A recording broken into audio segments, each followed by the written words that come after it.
కందిపప్పు ధర రోజు రోజుకి పెరిగిపోతూ ఉండడంతో పేదలు మధ్యతరగతి వారిపై భారం పడకుండా రేషన్ కార్డుదారులకు ఏప్రిల్ నెల నుంచి కందిపప్పు పంపిణీ చేయాలని రాష్ట్ర ప్రభుత్వం సన్నాహాలైతే చేస్తూ ఉంది.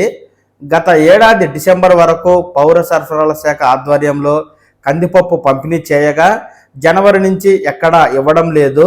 ఓవైపు బయట మార్కెట్లో ధర పెరిగిపోతూ ఉండడంతో వినియోగదారులు కొనుగోలు చేసేందుకు ఇబ్బందులు పడుతూ ఉన్నారు. దీంతో అధికారులు ప్రజా పంపిణీ ద్వారా కందిపప్పు పంపిణీపై దృష్టి సారించి వాటి పంపిణీకి సంబంధించి టెండర్ల ప్రక్రియను నిర్వహించాల్సి ఉంది. ఆ ప్రక్రియను వీలైనంత త్వరగా పూర్తి చేసి అన్నీ కుదిరితే వచ్చే నెల నుంచి కందిపప్పు పంపిణీ చేయాలని ఉన్నత స్థాయిలో చర్యలు తీసుకుంటున్నట్లు సమాచారం. ప్రస్తుతం ఆంధ్రప్రదేశ్లో కేవలం 3 జిల్లాల్లోనే కంది పంట పండుతూ ఉంది.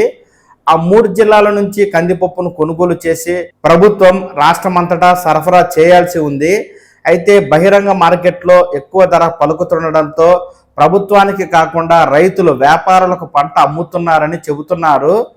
బహిరంగ మార్కెట్లో కందిపప్పు 100కు పైగానే ఉంది. క్వాలిటీని బట్టి అంతకు మించి ధర పలుకుతూ ఉంది.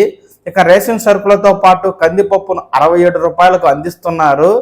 దీంతో ప్రభుత్వం అందించే కందిపప్పు కోసం వినియోగదారులు ఎదురు చూస్తూ ఉన్నారు.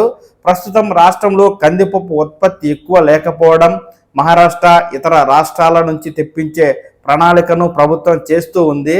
జనవరి, ఫిబ్రవరి, మార్చి నెలల్లో కందిపప్పు సరఫరా పూర్తిగా నిలిచిపోయింది.